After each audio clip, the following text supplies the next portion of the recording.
Oh my God, 2 episodes in a row. Can you even believe it? We're talking, we're laughing, we're hating on Satan, we're hydrating. Oh, fuck this noise, let's get on with it.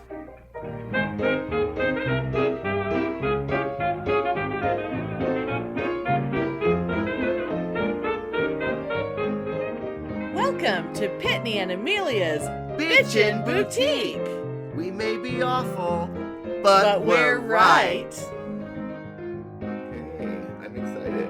So, you know how fucking messed up my brain has been since, I'm not working and medical shit and all that, and I feel like the beginning of every episode has to be, I swear to God, I'm not going to talk about cancer.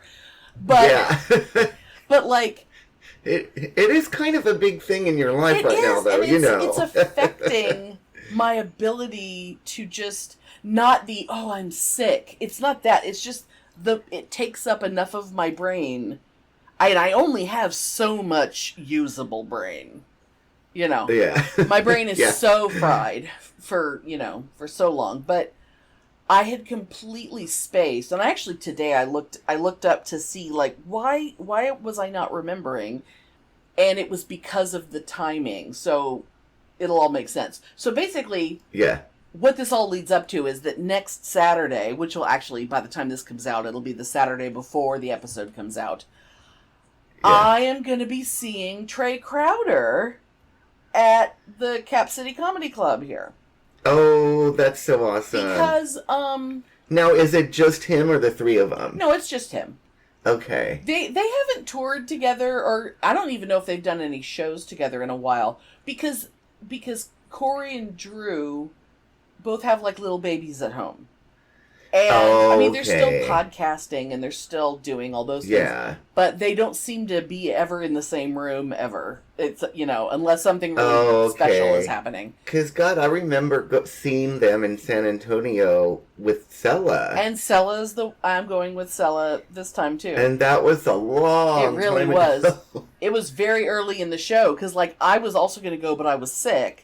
And it was we were going to do, all three of us do an episode. Oh, that's right. Yes. Do an episode about how great the show was. That's right. And I just got to listen to you guys talk about it, and I wasn't there. Yeah. I wasn't part of it. Yes. And like I said, I just had to look this up because it's been bothering me. Yeah. One day she just goes, oh, so, they've rescheduled, and so I'm just going to go ahead and get those tickets. And I'm thinking, wait, did we talk about this?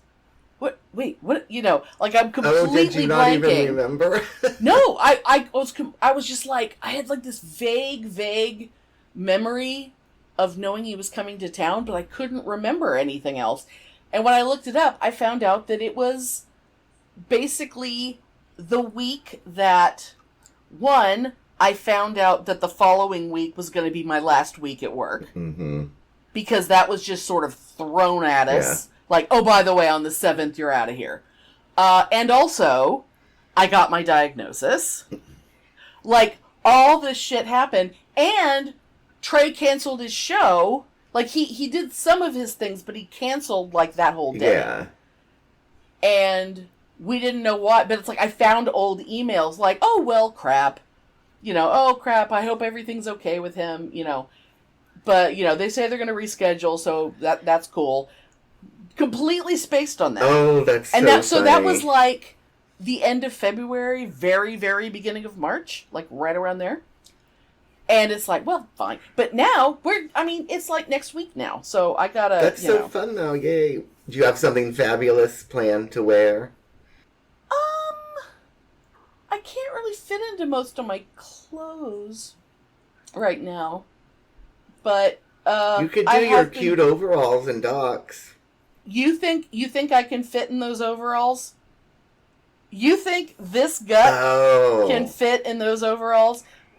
I'm at 300 pounds in as of the last year or so. Okay. I'm not even. It's I've been buying a lot of big muumuu type dresses. I mean, not I'm not going full Roper. I was just gonna say Mrs. Roper. But just big, loose, summery just, you know. Yeah, hey, there you go. I'm doing a lot of that.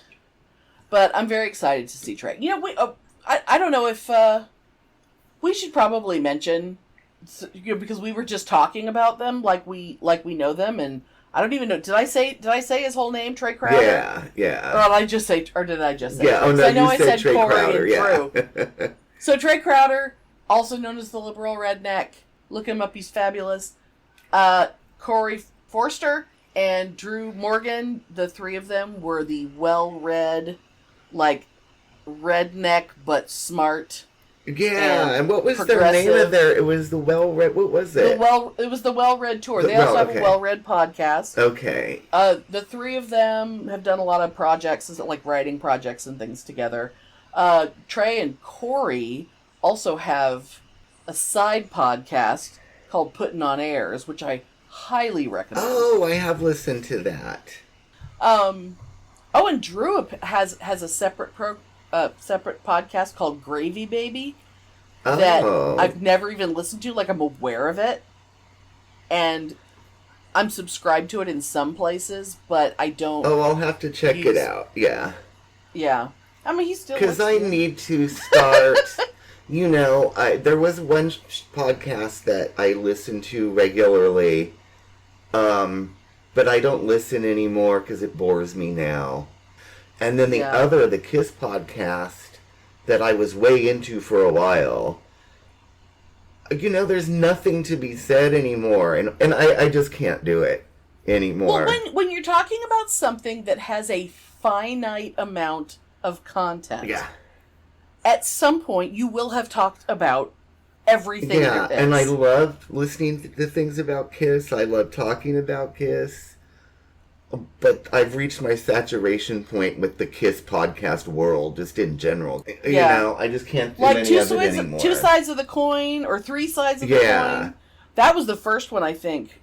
And I used to listen. And I used to listen to them a little bit, but I have way too many podcasts. Yeah. And I don't even listen to all my favorite ones because I'm not in the car. I don't have a job where I can listen to podcasts at work. Mm-hmm. You know, even when I was still working, I was constantly on conference calls or writing something, so I needed to concentrate, or, you know, and I just kind of got out of a lot of that stuff. Yeah, although I've noticed, just speaking of if you want something fun on YouTube, for some reason Bruce Kulick has been doing a lot of interviews recently, within like the last month. And they're all fantastic. Oh, interesting. I don't know why, but somehow in the last month he's done like at least 4 that I can think of. Wow. And he's really great to listen to. And so, so if you want something lighthearted that's not any newsy thing or horror thing, you know what I mean? Right. Oh, yeah. Yeah. We need to feed the fandom a little bit, you know. I need to have my non-makeup fandom be fed and, you know. Although there was another interview. Did I send you the link? There was an interview that Paul did about being in therapy, and it was a personal friend of his. Yeah. I think you sent it to me. Okay, I think I did, and that was really cool. But honestly, I don't watch everything that's in my feed for me. Oh, I know. So it's very I'm not likely to. If it's more than like a couple minute clip, I'm terrible. Oh, I know. I get it. But I love that he did an interview with a personal friend, and she only has like 70 followers. He was just doing it because they're actual friends, right? And he did not mention Kiss or being in Kiss at all. He was just talking to a friend, talking about being in therapy, talking about how fabulous his family was. It was so refreshing. I loved it. That is some non-toxic masculinity, right? I loved it, and he's very, Anyway.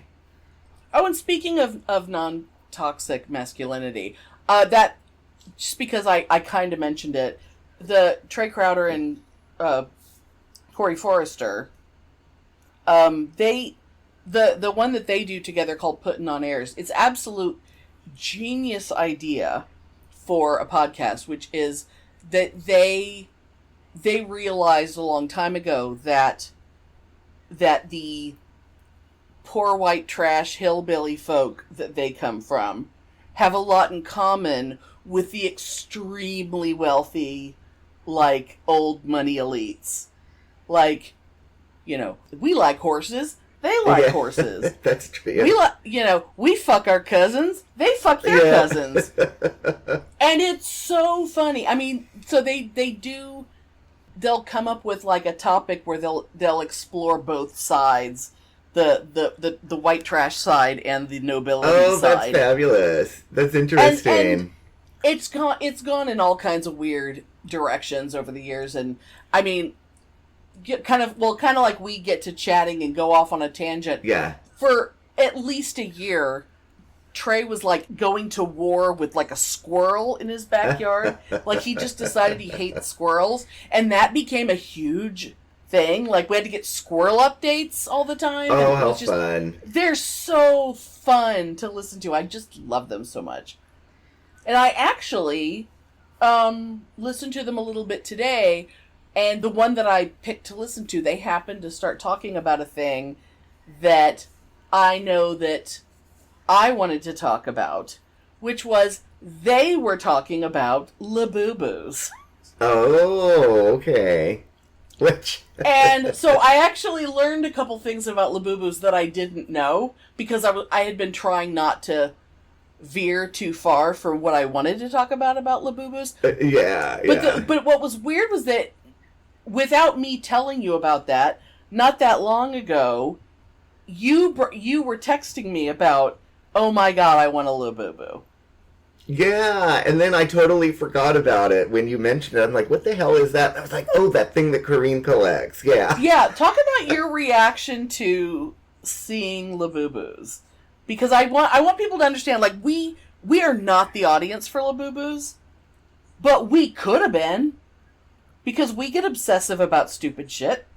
Oh, I think they're fabulous. And Corrine bought some to dress up in, like, French Revolution costumes.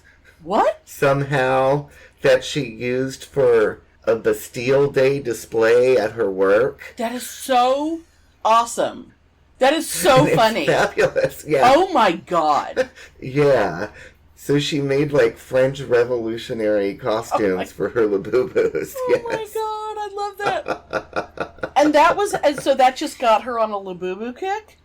Yeah, and I guess that's something that she had been somehow collecting before, but I think it's a relatively new thing for her, because I didn't know. And now she's collecting Teletubbies. Oh my god. I have to ask about this. Is Corrine into K-pop at all?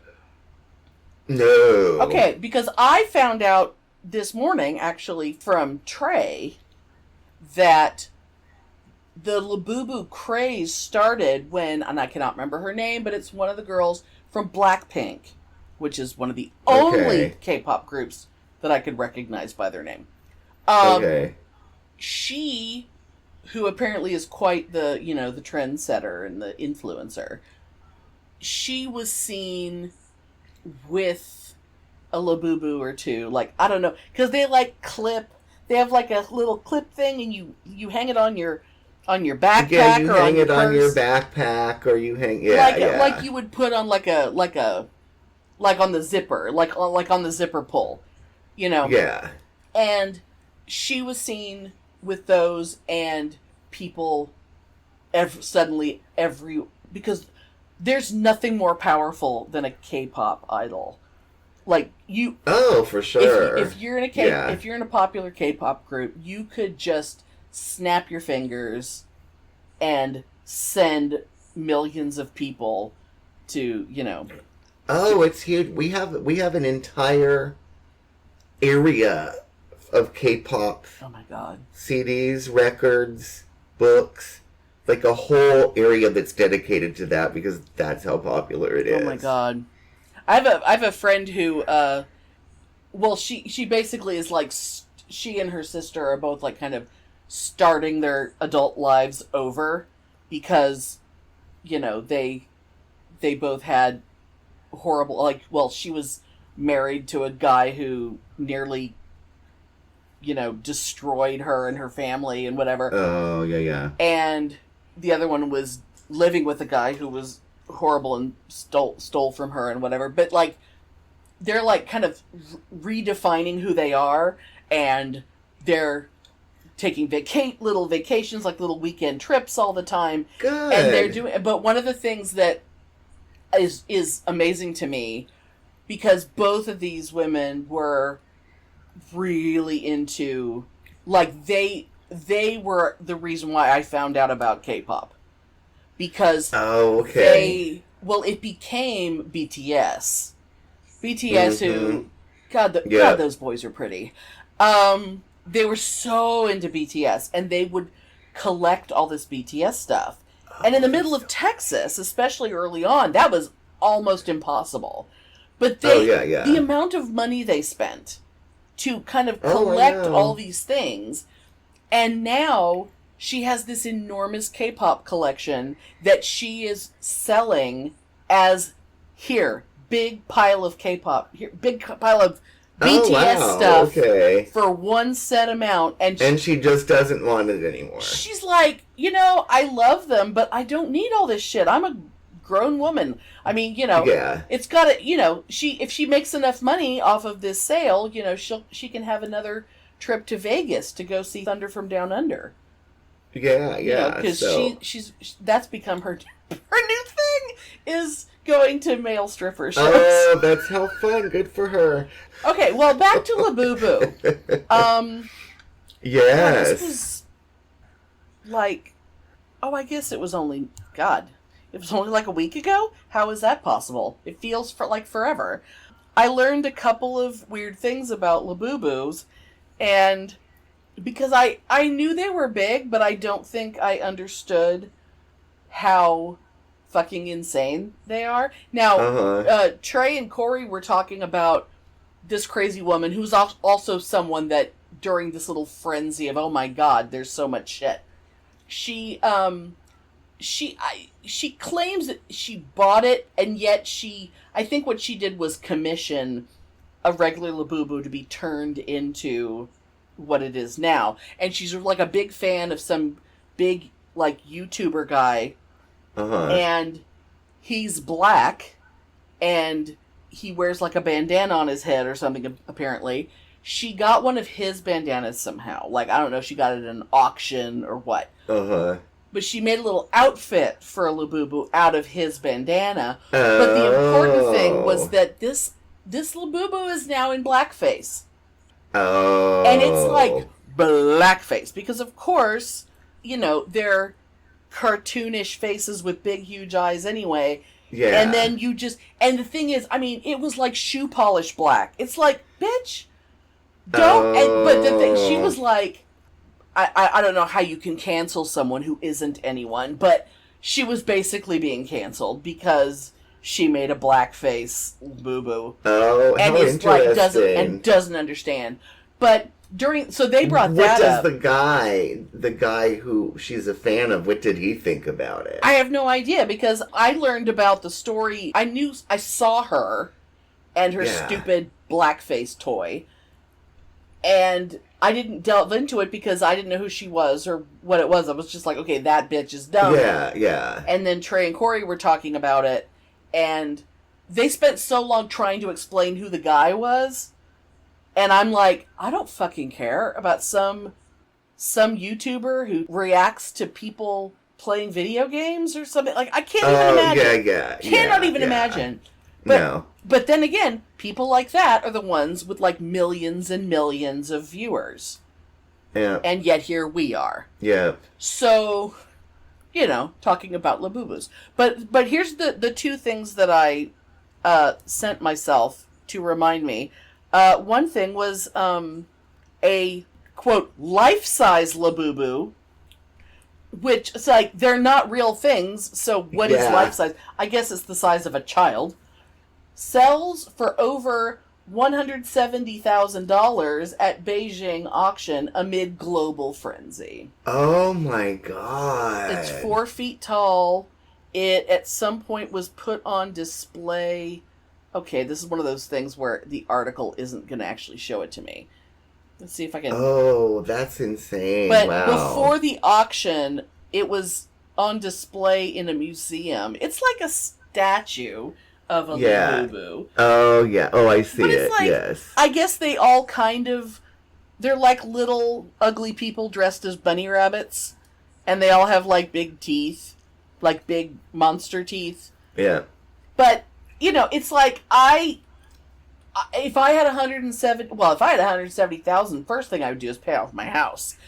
Yeah, I certainly would not buy anything like that. If I suddenly found myself with $170,000 to blow on something, yeah, I'm pretty sure it wouldn't be a 4-foot tall Labubu. But through my fascination with that, I came upon something that, oh my god. Now, you don't need to look it up now, but you will look it up later, and so will all of you who are listening. Okay. Labubuissatan.com. Oh, no. At first, I thought, okay, this has to be a joke. And oh my god, isn't this hilarious that it's a joke? And then I'm looking at it, I'm like, I don't think it is a joke. I think it's serious, but that just makes it funnier. Oh my god. And when you first open up the website, it says, Labubus are demonic, protect the children, and underneath that is a picture with, on the left, it's Labubu, and on the right, it's Pazuzu. Oh, yes it is. Oh my god. But it's like a happy, smiling, hey, how you doing, Pazuzu? Yeah. Open your eyes. The return of a Mesopotamian demon. And it is it's so fucking funny. So, and it's real. So you're convinced it is real and it's not satire. I 100% believe it's real. Because, I mean, the thing is, even if it's satire, they're so spot on with the way these idiots are, that they're nailing it so well that it's impossible to tell. If someone put in the work to make it funny, first, bravo, it's fantastic. But, I mean, I'm just going to read some bits. So, oh, yes, please. I'm so excited. Yes. Satanic symbolism disguised in a children's toy. Satan has long been in the media trying to... Oh, you know what? We haven't done a Hatin on Satan in a long time. I just realized. Yeah. I just started a Hatin on Satan. Gonna have to bring out the old theme tune. Yes, it's been a couple years. Oh, yes. Hatin on Satan. And now we begin again. Satanic symbolism disguised in a children's toy. Satan has long been in the media, trying to influence our nation's youth. Oh my god, I'm too excited. Labubu dolls are the next installment of spiritual warfare against the United States. Oh, Lord. Who is Pazuzu? A demon from Mesopotamia, bringer of disease, chaos, drought, and death, became famous in modern culture through the film The Exorcist. Iconic evil face, large eyes, beastly smile, horns, pointed ears. What is the goal? Children are the most energetically susceptible. When they connect with something through play, imagination, and emotions, it activates the link between the subconscious and the archetype. If an evil face, a terrifying smile, and subtle symbolism are encoded. That's a weird sentence. That doesn't make sense. Anyway. Wow. That sounds like some woo-woo shit to me. Wow. And it continues, this is part of a broader pattern. Disney characters with big eyes, mind control elements, and cute demons in animations. This is a mental weapon that opens the door to entities. You cannot see this until you look with spiritual eyes. Oh my goodness.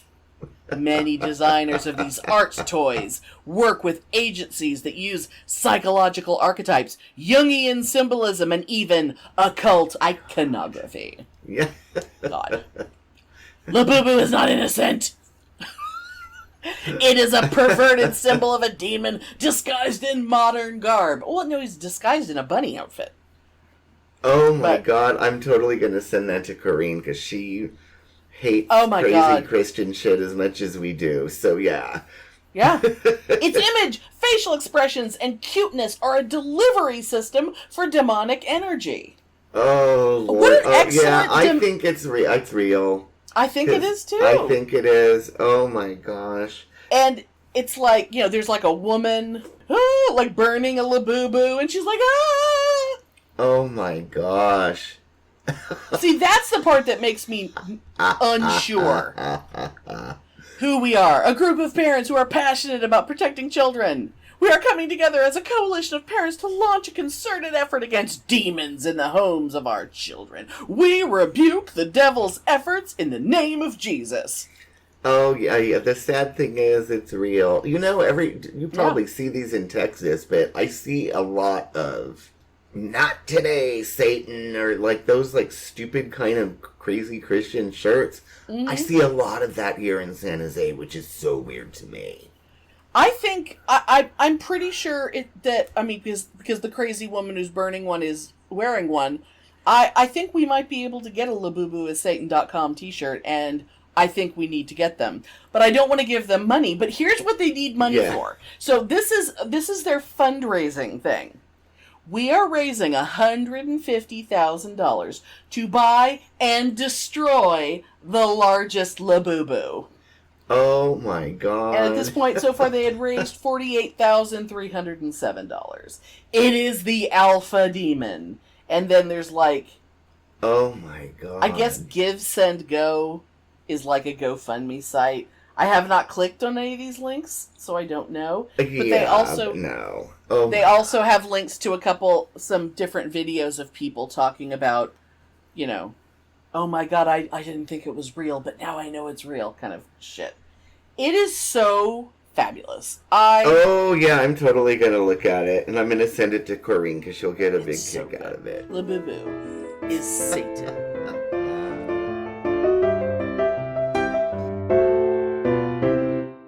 I'm Dean, I'm the dad. I'm Laura, I'm the mom. And I'm Arthur, I'm the son. And together we are... Family Plot! Plot Podcast is the best history podcast that we can make. Like intellectual pancakes for the soul. I've been called the cool dad you want to take a road trip with and learn about history from. One of our listeners said, listen to me was like Mom reading you a bedtime story full of cool history, and I am here for it. And one of our reviewers called me the snarky brother they wish they had. So join us to learn some cool stuff, to hear some fun banter and wild tangents. And we are unabashedly LGBTQ friendly and trans positive and supportive. And remember, when you listen, you're our family. So join us and occasionally some very cool guests for the Family Plot Podcast. Available wherever you get your podcasts. I wish my life was so fucking simple that things like, oh my god, I think that toy might be Satan. That, like, I could afford the mental energy to waste do on that. Shit like that, yes. To be... Like, there was this Am I the Asshole thing the other day, where a woman was... Well, it starts off that she's just mad about this one thing, but the first thing you think was, okay, you just hate your husband. Uh-huh. Like, you just hate everything about him, and you're just choosing to... because this can't be making you this mad. Yeah. And it was that when, like, you have a tub shower, so you have the diverter. Like, it's either coming out the tub faucet or out of the shower. Yeah. Well, she wants the diverter to be put down to the tub when she gets in. She's also a weirdo who gets in the shower and then turns on the water, which I do not understand. Like, whose shower gives you hot water right away? Oh, I know. Yeah, exactly. That's what I was just thinking, yeah. Like, even my little powder room downstairs that's literally right next to the water heater.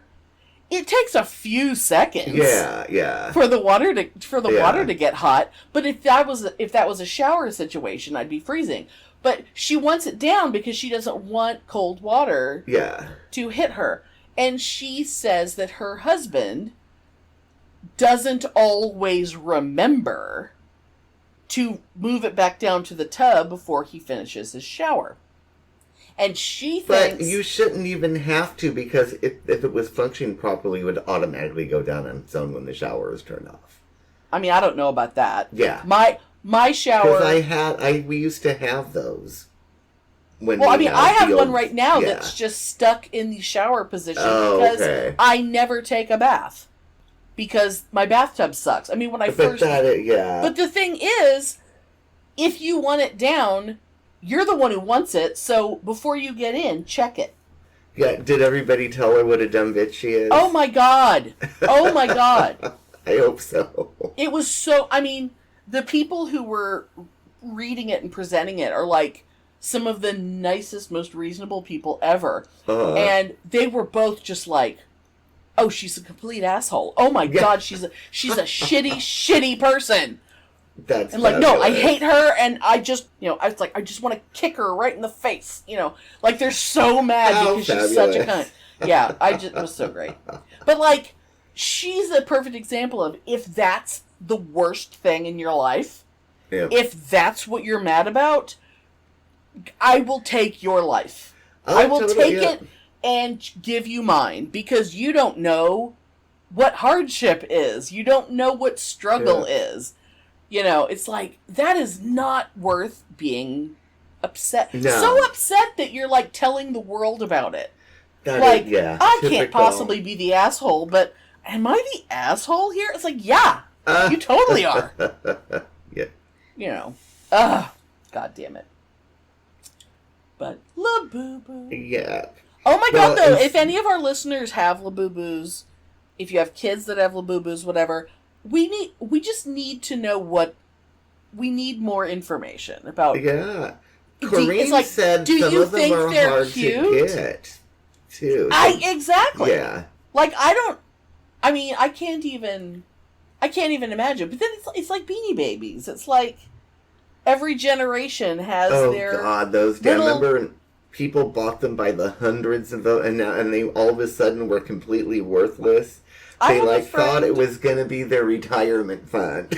It was the fucking Beanie Baby. Yeah, I have a friend. I won't go too into it because I don't want you to figure out who it is. But very intelligent, very reasonable person, but just got ridiculously into Beanie Babies, and there are giant Rubbermaid tubs filled with Beanie Babies, and it's like you should just take them to a children's hospital. Yeah, whatever floats your boat. That's just funny. Dump them out, hand a Beanie Baby to each kid. It doesn't, Yeah.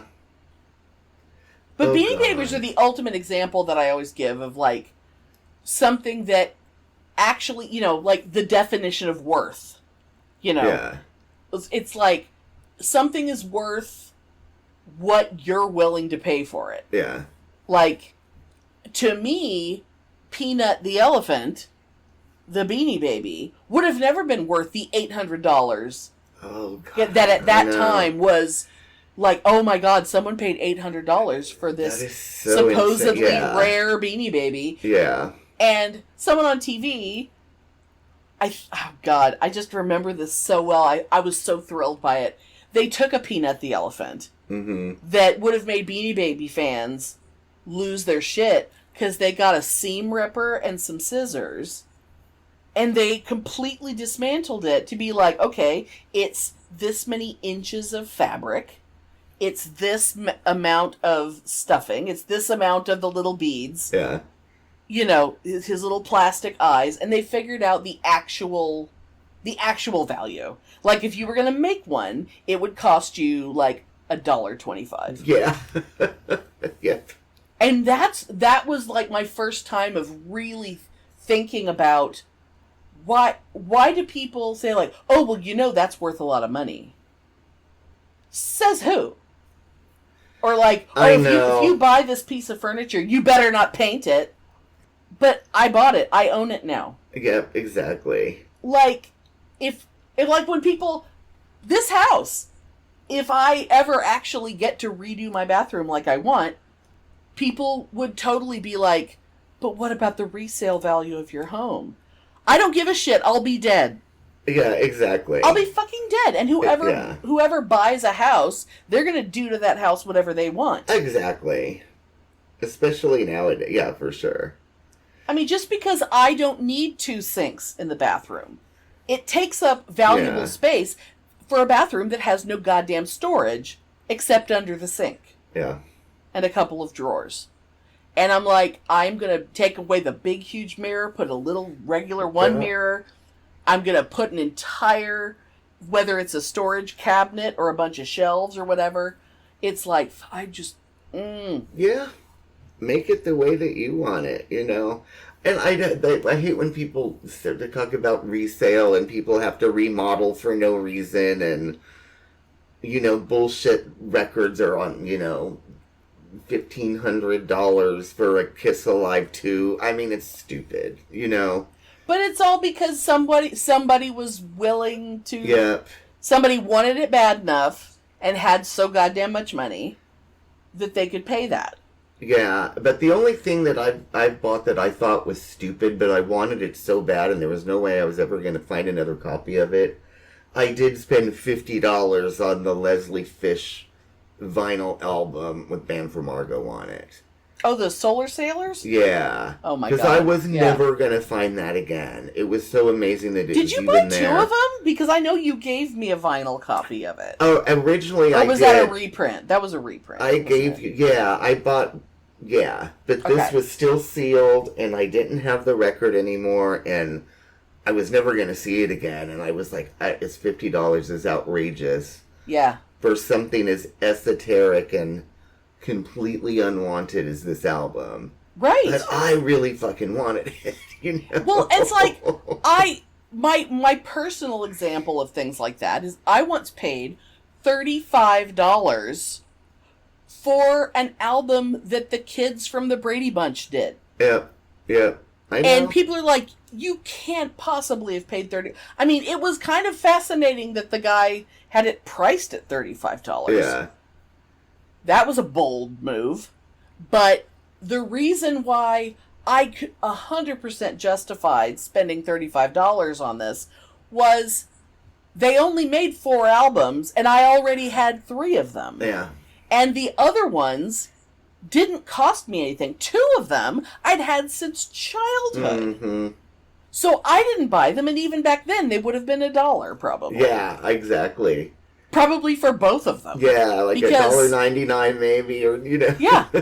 So $35 to complete this entire set, and truly, this was an album I had never ever even seen before. Oh, see, that's so cool. Yeah. I had heard the name of it, but I'd never seen it.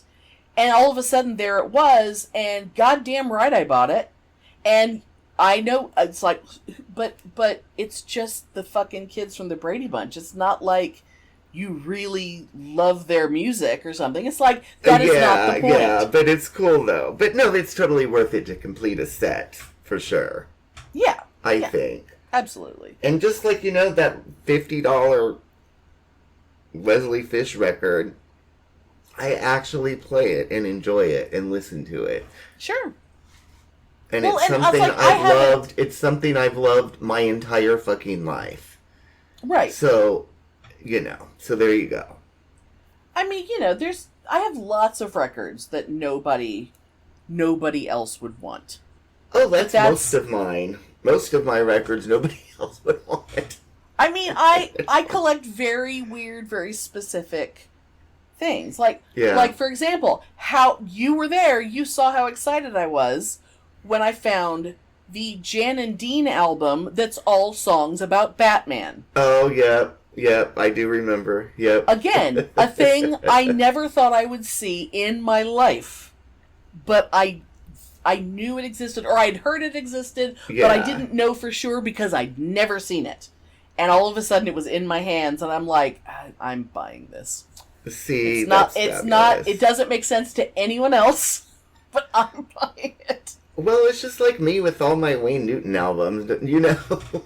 Yeah, and you know, if I actually liked my sister, I could give it to her as an amazing gift, because not only she is a huge Jan and Dean fan, but her stupid, gross husband is a Batman freak.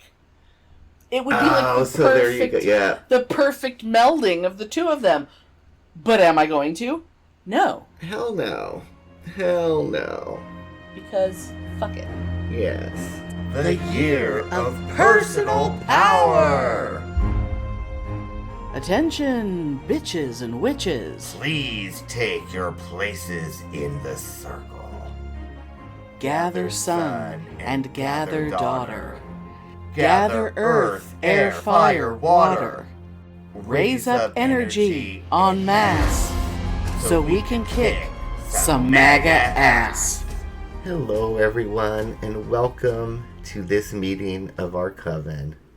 To begin, I am strongly inspired by our choice of affirmation for this meeting. So I'm going a little off my normal flow and stating the affirmation first. It is a Latin phrase, memento mori, memento vivere, which translates to remember you will die, remember you must live. It is so appropriate now with our political atmosphere, and especially with the ebb and flow of emotion, intuition, and action in this season of water. While it may sound morbid at first glance, it's actually very empowering. We will all die, and what will we leave behind? I have always been a live life to the fullest kind of guy, even to my detriment sometimes, and often. But seriously, we all have to seize the moment and live our truths. Fight for what we believe and not let these Republican fuckers win or gain another inch. Be the proud libs that we are.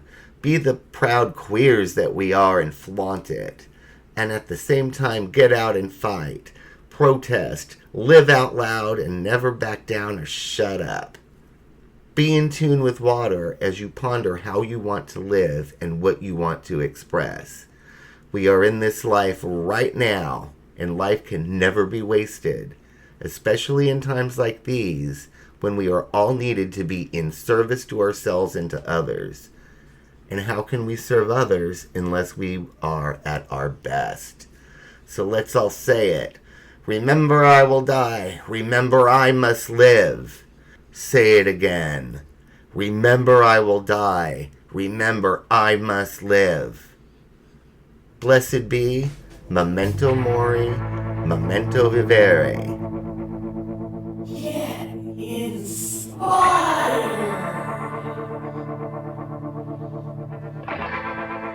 The other day, I got a gift from the universe. Okay, it was the algorithm, but still, YouTube knew that I needed inspiration, something to blow my mind. It was a year-old video called Barbie is a Deconstructionist Text. Stay with me. I'm going to link the video on our blog so that you can watch it all for yourself, because, honey, it will change the way you look at things, the world, yourself. And I know you all saw the Barbie movie because, well, you're here, listening to us. Anyway, I'm going to jump to my point because that little cutie Trevor who made the video, he doesn't need my help. You are going to love what he made. What I want to focus on is that Barbie, who was a clean slate, a pure soul, suddenly becomes self-aware. Because for the first time, she's actually alive. And even the achy emotions she experiences feel good to her, because it's all new and fascinating, this whole aliveness thing. And you and I have been walking around for decades, being alive and taking our aliveness for granted, letting the world influence us in weird ways and distracting us from what matters. There are so many people telling us who we should be, how we should think, what we should value. But do we ever stop and think about that? When my therapist asks me who I am or what I want, I have nothing to tell her. 56 years old and I don't know who I am. And there's this point in the video where Trevor is talking about Barbie sitting on that bench, quietly feeling and being fascinated by all the life around her, what it means for her to be alive. And he plays a clip from the podcast Man Enough with their guest, Alok, who's a brilliant non-binary writer and speaker. And they say, valuing what is, not what should be, is the essence of being alive. I'm going to give you a second to think about that. Our intention this week is remembering we will die and remembering we must live. How many of us put off living until we're thinner, making more money, married, divorced, whatever it is that keeps us stuck? The underlying message of waiting to be that better version of ourselves is that we aren't good enough now to deserve those things. Value what is. Doesn't mean you shouldn't push yourself, try harder, be a little braver. But right now, who we are enough. Kenough, even. We can do all those things the world is calling on us to do. We are powerful enough, smart enough, strong enough to save American democracy. So take a little time this week to value yourself and what you have to offer the world right now, because nobody else can do it like you. Take action. This week, I'm going to give y'all a quick list of activities, especially for those who are getting overwhelmed with all the everything and are having trouble focusing. And I'll even keep it short. You're welcome. The 3 things we all need to do.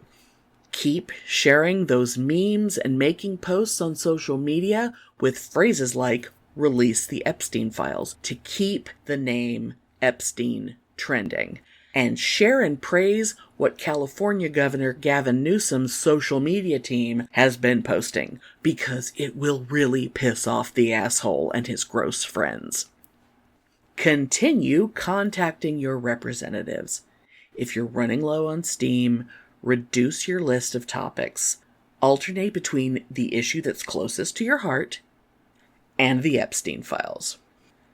And lastly, we have a protest alert. Labor Day weekend, especially September 1st. There are protests everywhere. Labor unions and other groups are planning events all over the U.S.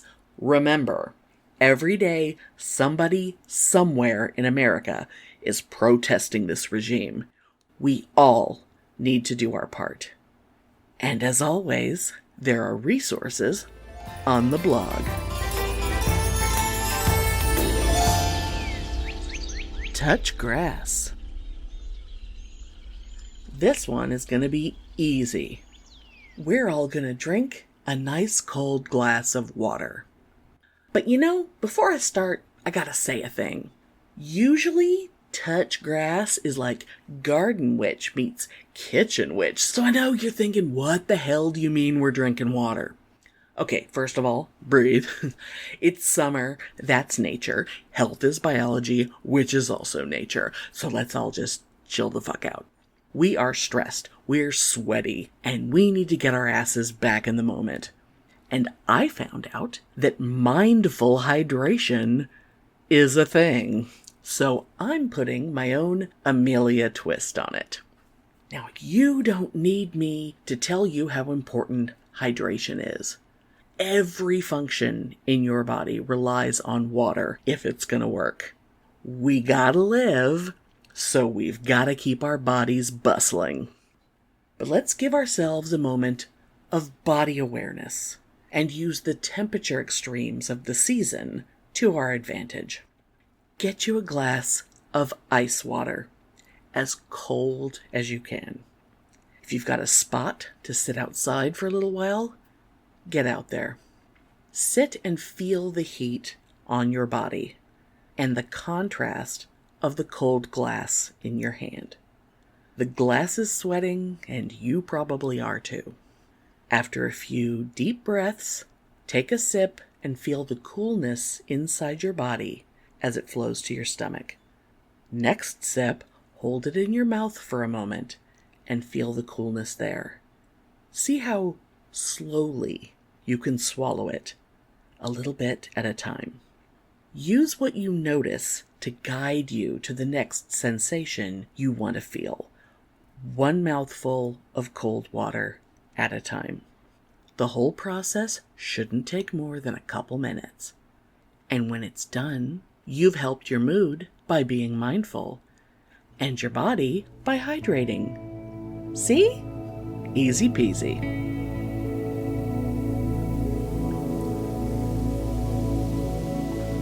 Reflections and journaling.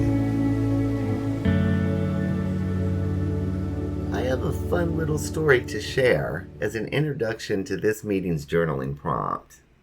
I completely changed the tarot card that I originally wanted to use to what I can only call a synchronicity. I was thinking about water and emotions, more specifically about how I am feeling right now. Slightly scared, slightly angry, slightly depressed, yet at the same time trying to dig deep and muster up some sense of optimism, as well as some motivation to get out there again and act as best I can. I am feeling galvanized by the Democrats finally starting to stand up to his orangeness, but I'm finding it very easy to give in to despair, which is what the repugs want. How to not give in to this? As the listeners know, I've been recovering from a knee injury and have been stuck at home for over 3 weeks. Not a good time to be worried and depressed over the appalling things going on in our country. No need to go into the specifics about that. I know we are all on the same page, and you all keep informed. Anyway, to combat this despair and lack of any socialization at all, I happily accepted to attend a Zoom meeting with a group of Doctor Who fans that meet every week. Turns out one of them is also a tarot practitioner, so we decided it would be fun for all of us if me and her just picked one card. You know, kind of a group thing, just to make people think or talk, whatever. I ended up picking the Four of Cups, which was so perfect for me and for the setting. I used my beloved Mythic Tarot deck, and there's a PDF of the image of this in the blog, so please look at it. This card is always indicative of a time of discontent, introspection about what went wrong, not feeling too hot about life.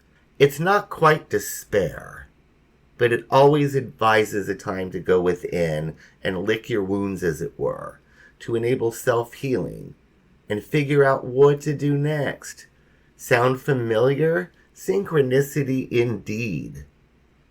The thing is, the uniqueness of the image of this card in the Mythic is that the character is not alone, looking despondent.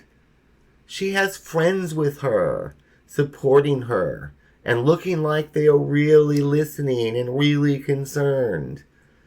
And it struck me that I needed friends at that point. And it's so nice to have people around you who will be there and listen and help you get unstuck. And I love how this version of the card shows that. That's what I needed. Maybe that's what you need too. And you know, I always add that in a reading when it comes up for people. Anyway, think about this and take time to write. Ponder what you're going through. What wounds do you need to lick? What is your next step? Think about the people in your life who love you and wonder what they might suggest. You don't even need to ask them if you don't want to be tedious, but think about what they might suggest. That could help. Because I will tell you, sometimes I think, what would Amelia say in this? And it helps me get out of my mental rut. Also, write about how you could reverse this card. Therefore, you would see the positive influences in your life. What actions can you take in your own psyche to reverse this card, to get you out of this malaise? Take some time and go deep. And write. And please, if you get any insights and you appreciate this card, because I love it so very much, please take time to write me at PitneyAndAmelia@gmail.com. I would love to hear your insights and if this card helped you. See you next time, and may you have fulfilling journaling. Blessed be.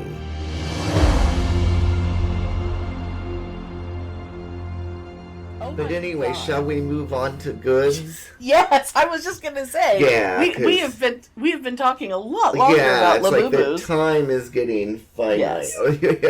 Yes. So I loved the going back and forth on the GoodGoodGoods, like we did last time. Yeah. So I totally want to do that again. Okay. And I like the things I did, things someone else did, and general good. I like that order. Okay. So I hope people understand. So we're gonna do the things we did first, okay? Yes. Okay. Do you want me to start, or do you want to start? Oh, it doesn't matter. Whatever. Okay. Yeah, fuck it. I'll start. Okay. So, I don't want to go too deep into the background story of why this happened, but Yeah. I have my neighbor, her daughter, and I guess the daughter's husband. I guess they were married. They've been together a long time, so I'm just going to assume so. And their kids live with them, live with my neighbor. And one day we found out that the daughter and her husband had gone to the coast for like a little vacation. While they were there, there was a really, really terrible car accident where he didn't make it. She did, but she was very, very severely injured, like broken bones. There was hardly a part of her body that didn't have a fracture in it somewhere. Mm-hmm. And so she was going to have to be in rehab for a while, but even back then, like she was going to get, but everything was going to heal. Yeah. It was just her body was so wrecked that it was just going to take a really long time. Yeah. When she came home from the hospital, Feely and Elle and I were both like, we need to do things. We need to like, do you need us to pick up groceries? Because it's like she's constantly caring for her kid now. Yeah. And like that, and the daughter who's with the injury has like a little baby that's only like a year old. Yeah, yeah. And it's like, oh my God, that baby needs constant care, and she can't do it because she can't really move.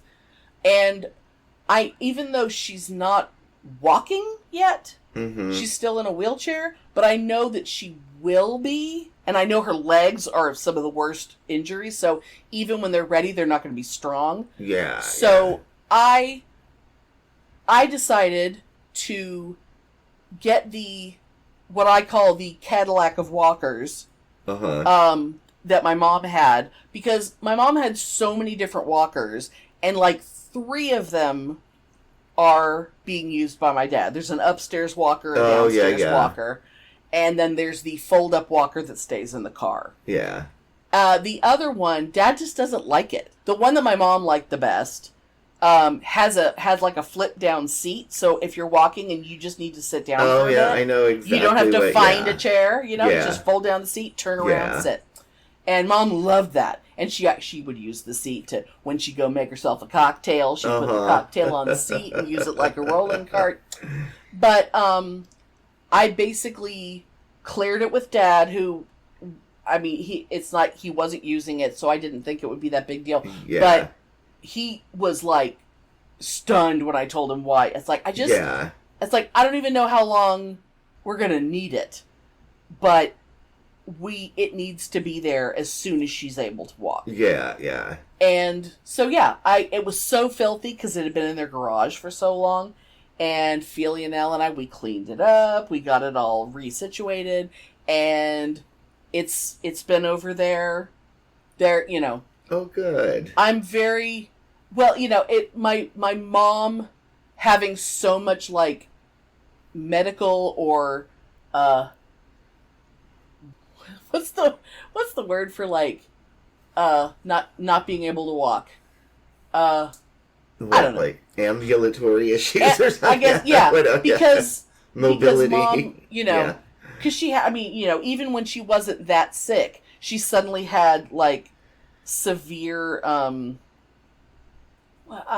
forgetting words. One of her legs was swollen up so big she couldn't move it. Yeah. And she had, like, gallons of fluid in her leg. And it was very heavy. And so she had, the scooters and all these things. So I've been able to loan the scooter to someone whose elderly parent had a fall.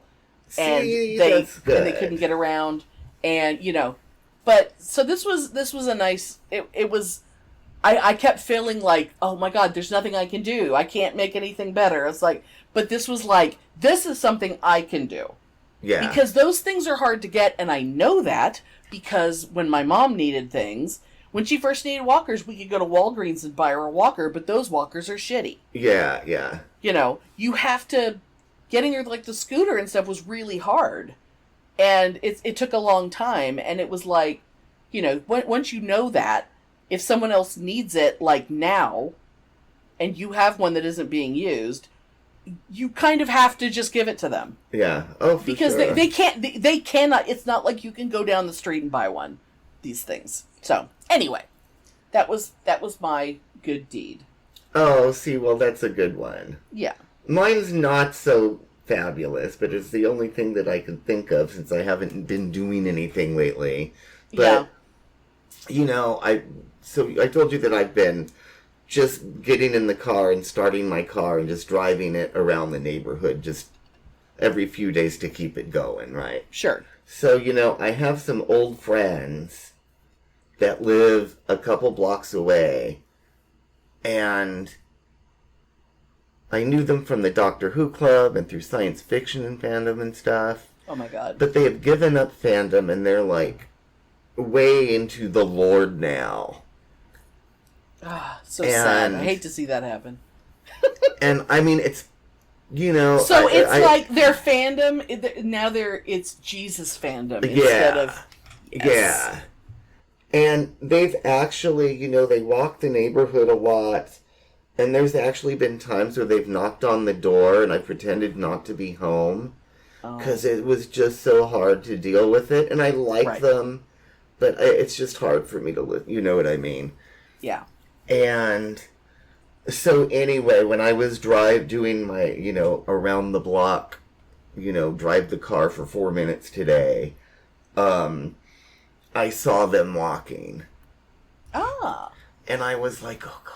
And I was like, oh, I need to be, what if they see me? They're going to know that I saw them. You just put your nose in the air and so I stopped and I ended up, sitting there and talking to them for about 5 minutes. And it was, it was fine. And I think that was a good deed because they're hard for me to deal with sometimes. But you did it out of, goodness of your heart for them. That's good. So there we go.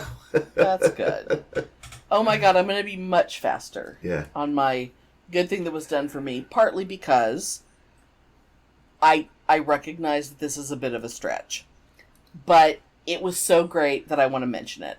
So a few weeks back when I was in therapy, my therapist said, hey, if one day, in the next, month or so, if I have to bring my dog in, because we just got a dog, and she kind of needs to be, we're in like training, and she needs to, we don't want to leave her at home that much. So would you have any problem with me bringing a dog in here?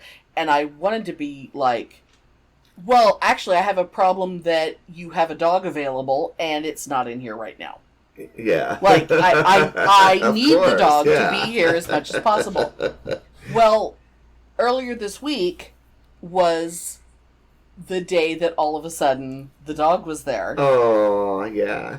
And it's a little hound mix of like all the hounds. So it's like very generic hound. Uh-huh. But her name is Jonesy, which is such a cute name. Yeah. And oh my god, just the cutest, sweetest dog ever. Oh, And how fabulous. I mean, like, she opens the door to come out and get me. I'm sitting in the waiting room, and all of a sudden, a dog is running at me and jumps up like, hi!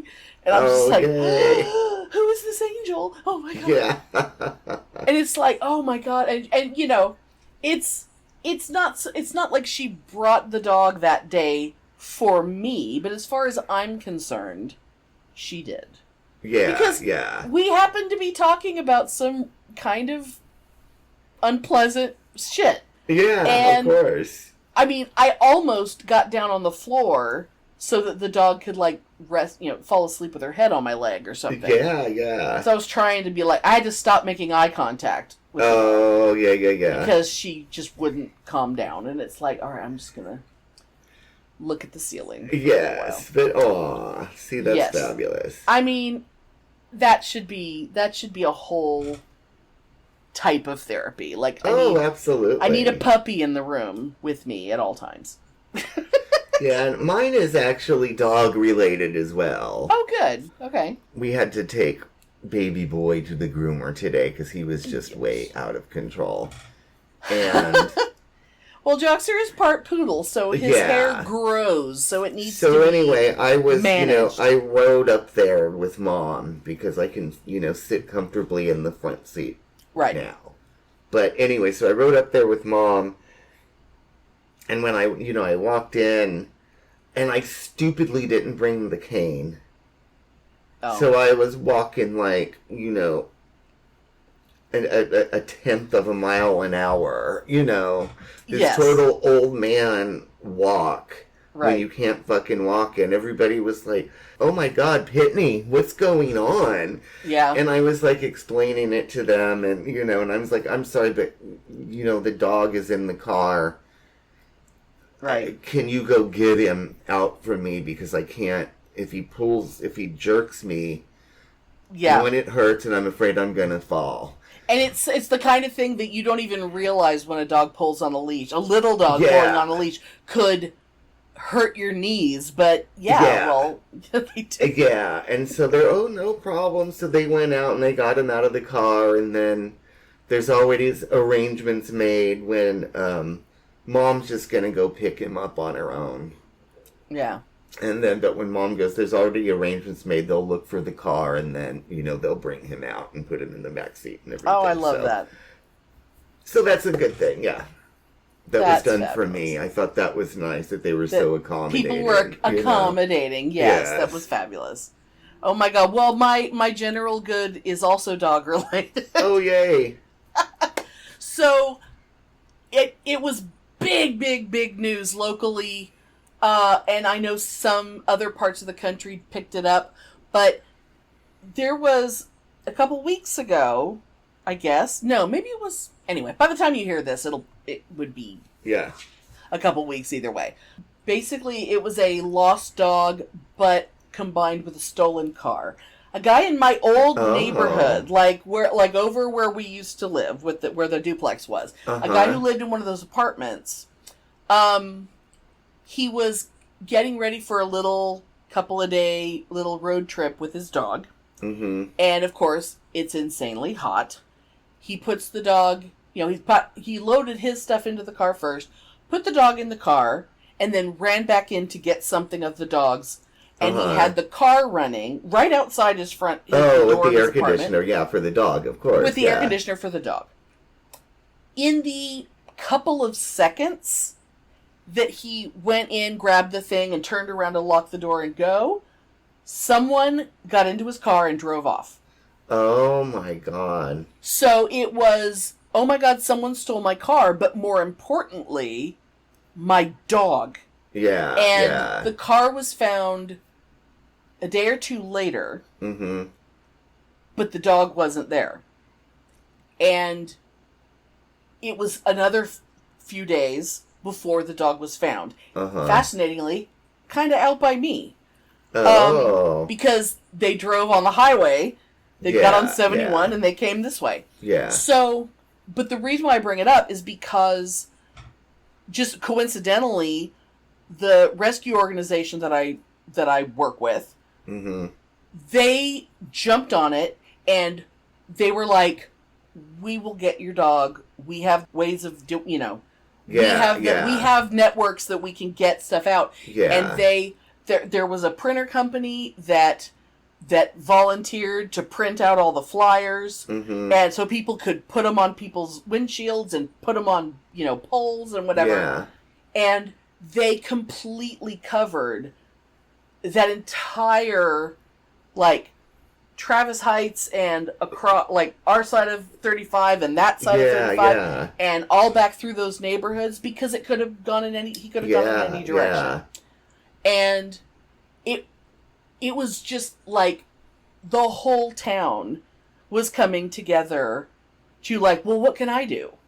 Everybody was on the lookout for Noodles. Noodles was the name of the dog.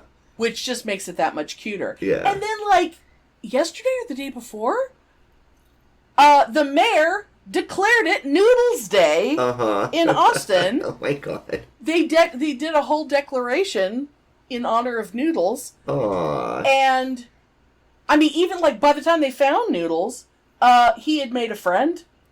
And it was this husky who had obviously been on the road a long time. Yeah. But trappers, they, when Noodles got brought in, they brought in his friend with him. Oh, good. And people were spotting dogs that looked like Noodles all over town and sending them information. They had a tip line set up.